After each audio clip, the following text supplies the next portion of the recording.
Di sebuah kota kecil bernama Sukamurni, rumah-rumahnya berdiri berdempetan, namun hati penghuninya berjauhan oleh rasa sungkan dan rahasia. Di salah satu rumah itu, tinggallah seorang anak perempuan berusia 13 tahun bernama Lila, yang terkenal pendiam dan jarang menatap mata siapapun. Banyak warga mengira ia memang pemalu, padahal ada alasan yang tak pernah ia ucapkan. Ayahnya, Raga, dikenal sebagai pria ramah di mata tetangga, sering membantu kegiatan kampung, dan selalu tersenyum ketika orang lain menatapnya.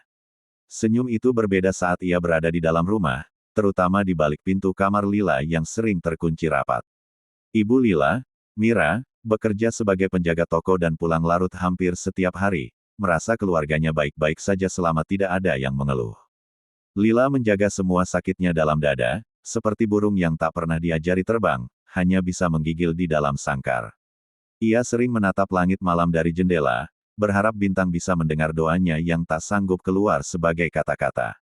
Di sekolah, ia hanya punya satu teman yang selalu berusaha mendekatinya, seorang anak laki-laki bernama Raffi yang terkenal ceria dan usil. Suatu hari, Raffi menyadari bahwa sorot mata Lila menyimpan tangis yang tak pernah jatuh, dan dari sana cerita ini dimulai. Raffi bukan tipe anak yang mudah menyerah saat melihat sesuatu yang tidak beres. Ia mulai memperhatikan bekas-bekas ketakutan pada gerak-gerik Lila, bagaimana ia selalu terkejut jika ada laki-laki yang berbicara terlalu dekat. Lila sering menggenggam erat tali tasnya, seperti memegang sesuatu yang bisa melindunginya dari dunia yang mengejar.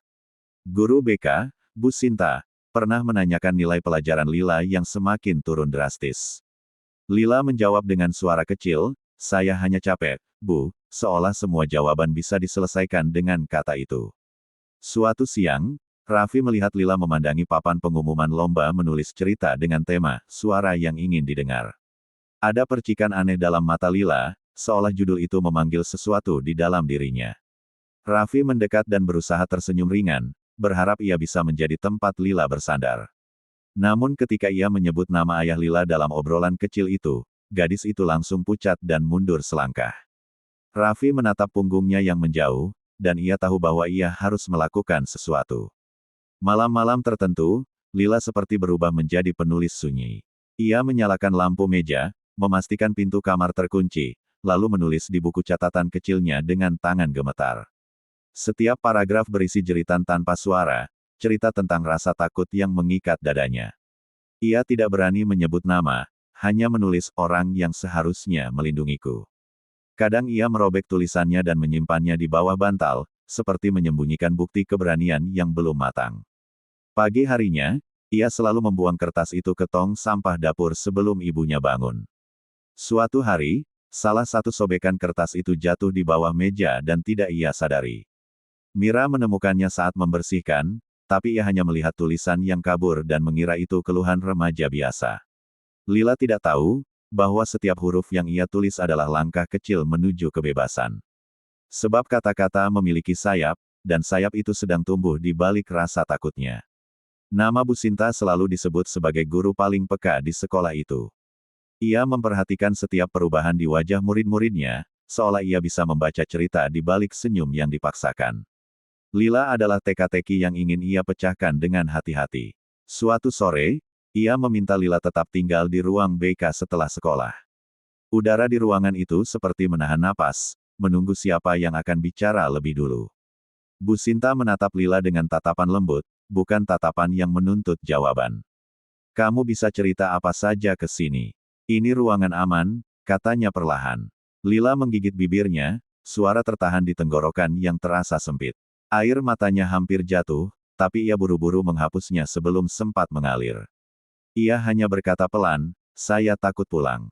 Pernyataan sederhana itu membunyikan alarm keras dalam hati Bu Sinta.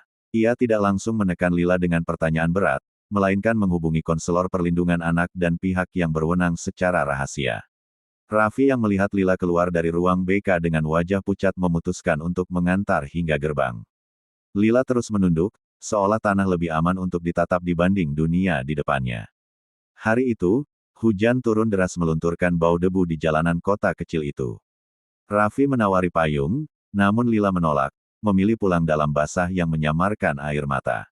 Dari kejauhan, Bu Sinta memperhatikan ayah Lila menjemput putrinya dengan tatapan yang membuat tubuhnya merinding. Sesuatu yang gelap pada diri pria itu seperti bayangan yang ingin menelan cahaya kecil bernama Lila. Bu Sinta mengumpulkan bukti-bukti kecil, seperti retakan yang menandakan ada badai di balik dinding keluarga itu. Ia tahu kebenaran membutuhkan keberanian, dan ia bersiap untuk memperjuangkannya. Malam itu udara terasa lebih dingin dari biasanya, seolah angin membawa firasat buruk. Lila meringkuk di atas ranjang, menatap pintu kamar yang ia kunci kuat-kuat. Langkah kaki terdengar di lorong rumah, berat dan sangat familiar, membuat tubuhnya mematung. Ia memeluk bantalnya seperti memeluk keselamatan yang mungkin tidak pernah datang. Suara napas dari balik pintu terdengar mengintai, penuh niat yang tidak pernah ia pahami selain rasa takut. Ayahnya memutar gagang pintu, namun kali ini pintu tidak terbuka. Kunci itu menjadi sekutu kecil Lila. Ia menahan napas, takut suara apapun memancing kehadiran yang ia tidak inginkan. Setelah beberapa detik panjang yang terasa seperti selamanya, langkah kaki itu menjauh perlahan. Lila baru menyadari air mata sudah membasahi wajahnya tanpa ia sadari. Dalam hati kecilnya muncul satu tekad, ia ingin selamat, meski harus melawan rasa takut yang menjerat. Bagi Lila, sekolah adalah satu-satunya tempat di mana matahari terasa hangat. Raffi kembali menyambutnya pagi itu, menawarkan roti isi yang ia sengaja beli lebih. Lila menerima pelan, ucapannya hanya lirih, tapi Raffi tahu itu berarti banyak. Saat pelajaran berlangsung, Bu Sinta mendekat dan menyentuh pundak Lila sejenak, memberikan sinyal bahwa ia tidak sendirian. Lila mulai menuliskan ceritanya untuk lomba, kali ini tanpa merobeknya. Kata-katanya mengalir seperti sungai yang akhirnya menemukan jalan keluar dari bendungan. Judul tulisannya, Bayang di Balik Pintu. Ketika membaca sekilas, Bu Sinta merasa dadanya disesakkan oleh amarah dan kesedihan. Tulisannya bukan sekadar fiksi, tapi permohonan tolong yang akhirnya menemukan suara. Hari itu, Bu Sinta bersumpah tidak akan membiarkan Lila kembali terjebak dalam ketakutan. Raga mulai menyadari bahwa sesuatu berubah dari diri Lila. Sorot mata putrinya kini penuh perlawanan halus, bukan lagi ketundukan mutlak. Ia merasa kendalinya tergelincir dan itu membuatnya marah, seperti raja yang kehilangan tahtanya.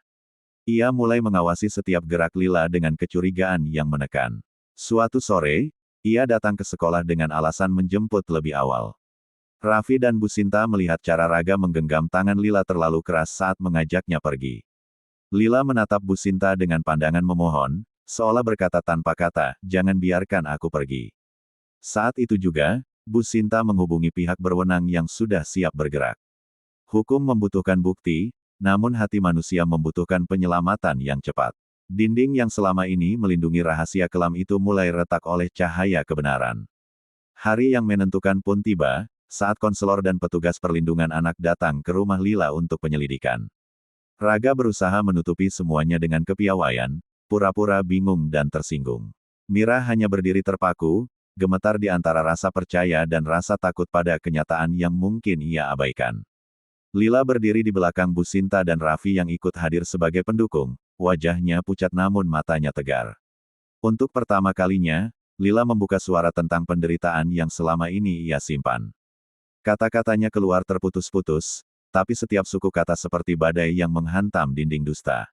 Air mata Mira jatuh saat mendengar cerita itu, rasa bersalah mengoyak hatinya hingga hancur berkeping.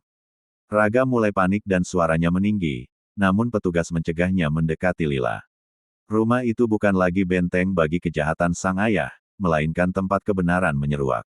Hari itu, suara Lila menjadi petir pertama yang membelah gelap. Raga ditahan untuk proses hukum, sementara Lila dan ibunya ditempatkan di rumah aman untuk perlindungan. Meski ketakutan masih mengendap dalam tubuhnya, Lila mulai merasakan ruang yang lebih luas untuk bernapas. Raffi mengunjungi Lila bersama Bu Sinta, membawa setangkai bunga matahari yang mekar berani. Lila memeluk ibunya lebih sering sekarang, seolah ingin menangkap kembali semua pelukan yang dulu hilang. Ia mengikuti konseling khusus trauma, belajar bahwa luka bisa dirawat dan tidak harus tinggal selamanya. Tulisan Lila memenangkan lomba dan diterbitkan di majalah sekolah, memberi harapan bagi anak-anak lain yang mungkin mengalami hal serupa. Kota kecil Sukamurni akhirnya berani berbicara tentang apa yang dulu ditutup-tutupi, membuka mata pada kenyataan bahwa kejahatan bisa terjadi di rumah yang paling tampak sempurna. Lila menyadari bahwa suaranya bukan hanya untuk dirinya sendiri, tapi untuk mereka yang masih terjebak dalam gelap. Setiap langkah kecilnya menjadi bukti bahwa keberanian muncul bukan karena ketakutan hilang, tapi karena ia memilih maju meski takut tetap ada. Cahaya yang dulu hanya berupa titik kecil di ujung lorong, kini tumbuh menjadi matahari yang menghangatkan hidup barunya.